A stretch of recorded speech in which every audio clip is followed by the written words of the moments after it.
Hey, what's going on, guys, and welcome back to another episode in my Football Manager series. This is episode number 36, and today we are returning with the second leg of our Champions League playoff against Schalke, and in a big game against Sunderland in the Premier League as well. If we play these games, don't show how have been getting on off camera, and also a couple of interesting transfer deals to report. I say couple, it's one, and to be honest, not even that interesting. We've loaned out Nick Wesley, but that's not the thing to report. He's gone to Mansfield on a season-long loan. But also, we've brought in a new goalkeeper. Now, it's kind of funny because in the last episode, I said I was fine with the goalkeeper situation, and then directly after the game, I brought in a new goalkeeper. Iñaki Peña has joined us on a seasons-long loan from Barcelona. I thought, to be fair, if Raj does get injured, we'd probably prefer someone a bit better than Manny, and this guy's not that much of a step up, but he's a little step up, and it's good to have more depth in that area as well. So Peña's come in, and he's got some alright stats, 17 for one-on-ones, 15 reflexes, positioning 16 as well. Love that trio on the goalkeeper, and as well 16 kicking and also 15 throwing as well, so his distribution's not bad either, and they're only paying $4,500 of his wages until the end of the season as well, no monthly fee, so a very cheap transfer. He's a backup goalkeeper, and that's pretty much that. So there you go. I could have signed Fraser Forster, funny enough, for £1 million, obviously after Southampton's relegation. Some of you guys did say, why not Forster, why not Redmond, why not Ward-Prowse?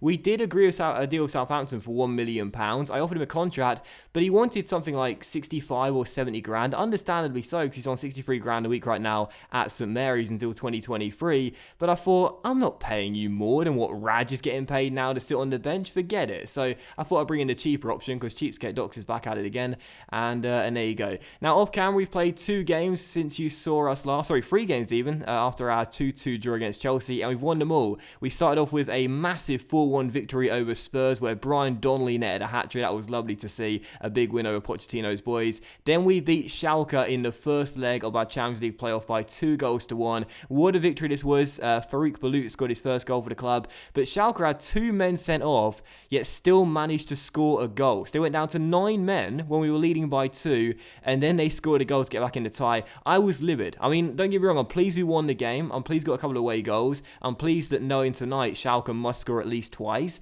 but we should have won this game 3, 4, 5-0 and had this game and this tie sewn up and been home and dry. Instead, we've somehow allowed Schalke a chance to possibly overcome the deficit and come through and get through to the group stage. And if that happens, I'm going to be absolutely furious. But so we won regardless. I'm still very pleased with it. And then our last game was a 3-0 victory away at Turf Moor against Burnley, but Saidi did miss a penalty late on to prevent it from going 4-0. So, first game of the 2 today is Schalke at home, and again, due to the 2-1 victory in the first leg, we should be fancying our chances, knowing that Schalke must score twice, but we should be home and dry. The tie should be over, and I'm quite annoyed that it's not. So this will be the team for the game then, starting on 4-2-3-1. Raj is in goal, back for a Timon, Dimov, Keane and Toure in midfield, and Dai and Farouk Balut who scored in the first leg. Olivier on the left, Leko on the right, Barkley as second midfielder, and Donnelly leads the line up top. On the bench, Peña, Sonogo, Walker-Peters, Blint, Ozcan, Delafeu, and Rogerio as well. Taking no chances, very strong lineup. We still need to get the job done tonight and get through to the group stage. So come on, Hull, no slip-ups. Let's make it through to those group stages. Come on. I am really annoyed though. I am really annoyed because this tie should be over. We should be coming into this game and I should be, considering resting a few more players. But instead, we've picked pretty much the exact same lineup as we did away at the Veltins Arena because of the fact that we failed to get the job done. We were 2 goals up. They went down to 9 men. And we should have scored a 3rd, a 4th or 5th goal. We did it at post, understandably so, in the second half. But I mean, we should be done by now. We should be done into the group stages. But instead, there is a little bit of nerves. There's a little bit of pressure. And I'm just thinking, if Schalke score an early goal, that pressure will be elevated big time. Still, first highlight, and it does come to Hull, it seems, with us on the ball. Dimov looking for Olivier, who started this season off on fire. But unfortunately, Schalke get it back, and they may have the first chance of the game. Geist launched it long. Keane's in to intercept though, and Dimov finds and Dai. Come on, Hull, get an early goal in the game ourselves, and then we really will be fancying our chances of getting through. Leko down the right-hand side. He and Olivier have started off this season like a house on fire. Leko loses out, but gets it straight back. Can we get a chance here? And Dai to Donnelly. Donnelly on the turn, tries to find some space to possibly shoot from a tight angle, and Farman makes the save and turns behind for a corner. If we get 1 goal, it doesn't change things for Schalke. They still need to score twice on the night anyway, but it will still give us a bit more breathing room. So come on, Hull, let's find an early goal. And another highlight, and this time it does look as though it's going to come to the Germans with Nastasic on the ball. No, just sends it long, and Michael Keane says, I'll take that every day of the week, as Farouk Balut finds Ross Barkley. Barkley tries to find Leko's inside here. Oh, yes, get in. Jonathan Leko makes it 3-1. A 2-goal cushion restored in the tie once more. And, well, I'm not going to say anything else. I'm going to say surely that must do it. But obviously, it's a long way to go in the game. Don't write off Schalke. Still, big goal and some breathing room. And Leko and Olivier, by the way, are just on fire to start a new season. And Jonathan Leko, too, has just been given a new contract as well, a new 5-year deal with that optional contract extension of 3 years, too. I'll show you after the game if I remember, so you can see his full salary and stuff. But either way, 1-0 Hull, perfect start. And I cannot believe how good our wingers are right now. They are just on fire.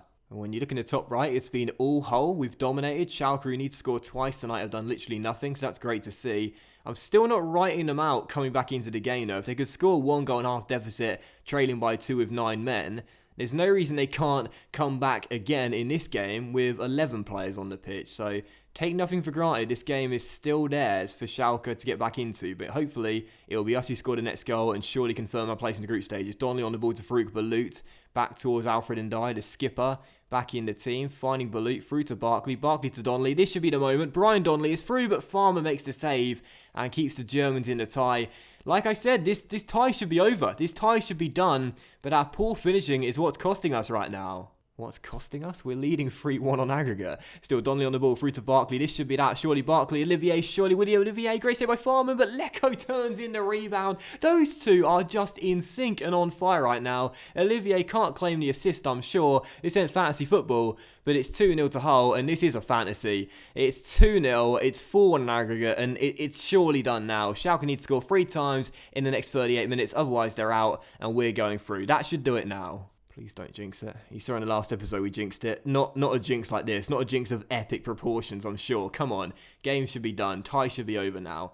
As Olivier goes down left-hand side, he has just started off this season on fire. Still Willie Olivier crosses. There's Brian Donnelly. It's 3-0. Donnelly gets his goal. I think he scored in every single game so far this season. No, he didn't score in the Chelsea game, did he? But it's 3-0 now. Another assist for Olivier. I don't know what to say about this Belgian kid, but he is just on fire. And Donnelly simply couldn't miss after a lovely ball across the ground. 3-0, 5-1 aggregate. Send us into the Champions League group stages. We're there now. So another highlight then with 20 minutes to go. And that could be a straight red card, and it is as well. Whenever those incidents happen there, where there's a foul in the middle of the pitch, it's pretty much always a straight red card if there's no highlight developing. So Schalke down to 10 men. They've got no discipline at all. 3 red cards in 2 games. And the game is over. The tie is over. We are heading in to the Champions League group stages. So absolutely delighted with that. I did feel a bit of pressure coming into tonight's game as that header goes just wide the post from Michail Antonio. But the boys got the job done and made me realise that I shouldn't have had any nerves whatsoever. You got to trust these young lads. They are fantastic. And it's another big win for the Tigers. So we're in to the group stages. We're going to draw the group stages live now. And hopefully we'll have a very encouraging group and one we can definitely get out of and get into the knockout stages. Let's get straight to the group stage draw and let's get it underway. Alright, so here we go. Champions League group stage draw. We've just been drawn against Liverpool in the EFL Cup 3rd round, so that's us out of that competition early then. And that's fine with me because we can focus all of our attention on the Champions League plus the Premier League as well. So here we go. We are getting ourselves into the draw. We're in the 4th seed, so expect a tough group. I guess best case scenario, I'm hoping for Dynamo Kiev, Lyon, and Sparta Prague. That's my dream group. Let's find out who we've got. So the first seeds go first. Let's just get straight through the first 3 seeds and then get the 4th seeds underway. Can we see a group of death developing here? Oh god, that Group A. Well, we can't be joining Group A because we've got United. That's good. I still don't want Group B though, to be fair. That looks very tough. And Group E. The dream group right now is probably going to be, well, they're all tough, but I'm not sure actually. I'm not sure. Well, let's just find out who we're going to be taking on then and what group we're drawn into. It's going to be Group E. Dortmund, Monaco and Fenerbahce. Now that is a tough group. We've avoided one of the very biggest clubs in the world. There's no Barcelona, Juventus, Real Madrid, Paris Saint-Germain. But it's still a very tough group. Obviously, Dortmund a very good side, Monaco a very good side, and Fenerbahce a strong Turkish side as well. That's still a tough group, and that's still going to be hard to get out of. But I think we could. You know, I really do think we could get out of that group. I'm glad to have avoided one of the real big boys. But take nothing away from Dortmund and Monaco. They're, of course, very good sides, and just their young talent in the game. They're going to have extremely good teams as well. And in fact, Dortmund actually won the Bundesliga last year, thinking about it. So that, oh God, why am I not as worried as I possibly should be right now? Because Monaco, I think they won Liga last year as well, didn't they? I'm pretty sure they did. So they did. No, they didn't. They didn't. So yeah, this is going to be a tough group. We're gonna struggle to get out of that group. But at least we made it through to the group stages, and I'm hopeful.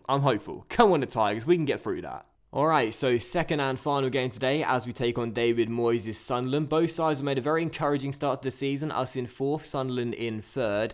And just for the game as well, one thing to report, we've just seen that Sonogo's hand in a transfer request as he wants to move to Bayern Munich, but we've rejected that request as we're not letting the young French star go. The bad boy. We need it. There always needs to be a one bad boy in a team for it to be successful.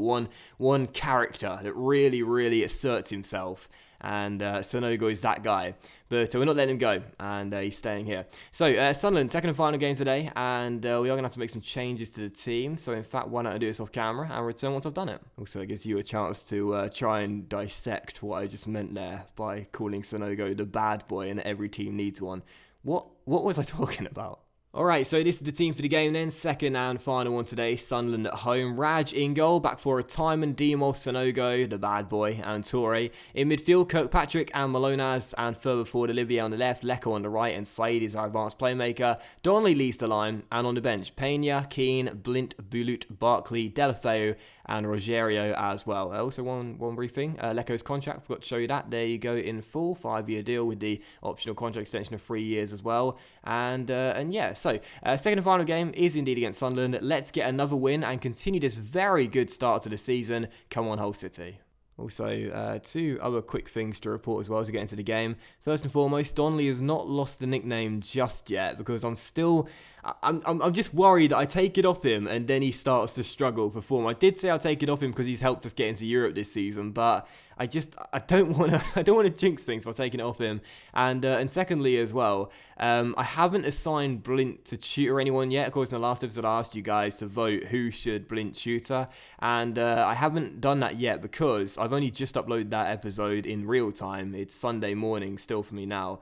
And I've not let enough time for people to vote on the poll. So I'll do it in the next episode, but that's why we've not assigned a tutor, I should say a tutee for Daily Blint just yet. Still, first chance of the game, it comes to Hulls. Malone wins the ball and finds Brian Donnelly, and Donnelly keeps on going. Lovely run by Brian, but puts the shot over the bar. Still 0-0, and good to see us get the first chance. Couldn't hit the target though, and that's why it's still goalless. So first highlight of the second half is it's still 0-0. Montoya finds Jack Wilshere as Sunderland try and break us down, as they're forced backwards. Both sides have made a very good start to the season, so a draw would probably end up being the right result in terms of both sides' current form, but I think we're the better team, so we should be targeting the 3 points and being disappointed if we don't get them. Here's Malonas on the ball finding Saidi, and Saidi finds Donnelly, who tries to get some shooting space, and Pickford makes the save, and Leko can't turn it in as Tarkowski gets it clear. So unlucky, but still goalless. Come on, Hull. If we want to keep on consistently finishing in the top 4, then these are the games that we should be targeting the 3 points in and nothing else to do. So come on, Hull, let's find that winning goal. But instead, here comes Sunderland with Matt Phillips down the right-hand side, crossing, and Gray's at the back stick and heads into the side netting. Still 0-0. I think someone's going to win this game, but it's balanced on a knife edge right now. So highlight for Sunderland with just under 10 minutes to go. Solanke on the ball finds Borthwick Jackson. Can they win the game later on? Cross to the back stick. There's Phillips arriving. And Sunderland is surely going to win it. Matt Phillips with the goal. And Sunderland's fine form is going to continue. And for us, this will probably be our first loss of the season. Well, a very tough start for the Tigers. And of all the games to have your first defeat in this season, this is probably the game that I didn't expect. Phillips with the finish at the back stick after Borthwick Jackson's cross. 1-0. And that should probably do it. What a bitter way to end today's episode. Right, going to have to really go for it now. Attacking, changing our instructions a little bit as well. Mixing the passing up to much higher tempo. And also trying to exploit the flanks if we can. There's still time for us to find an equalising goal. We've not been at our best in this game. And on the back of a 3-0 victory over Schalke in midweek to send us through to the Champions League group stages, this is a result I didn't see coming as Jack Wilshere finds his man inside the area. And Sunderland could make it 2 before the game is done. Tarkowski on the ball is hustled by Saidi, who keeps hold of it. There's Saidi with a tackle, but no, Palencia gets it for Sunderland. Wilshere to Gray. Gray inside Solanke. What a save by Raj. Sunderland are on fire in this save. Who saw this coming? Well, I certainly did not see that coming at all. Final score, Hull City 0, Sunderland 1, and our first defeat of the season. Assertively, I'm going to say that was not good enough. Should have won that match. A few players are motivated, a few players are fired up. Now, hopefully, everyone will be fired up as they feel my wrath. I'm very disappointed with that, I really am. We just beat Schalke 3-0, and then we lose at home 1-0 to David Moyes' Sunderland. That's just awful. So, a very bad way to end today's episode off, but that is football, sadly. And Sunderland's very impressive start to the season continues, as sadly we taste defeat for the first time this season. But that will end today's episode of our Football Manager series, guys. So a big thank you for watching. I really hope you have enjoyed it. If you have, then please do leave a like. We shall return in the next episode with games against. I want to play a Champions League game next, but I don't know which one to come back for. Should we come back early again? Just play one game off camera and then do Dortmund and United, because that's our first Champions League game ever, and United at home as well. They're back-to-back champions.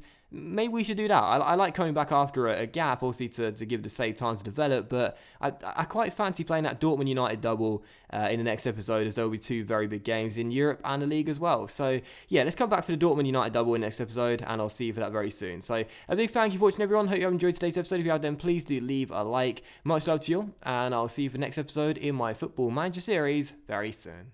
Bye.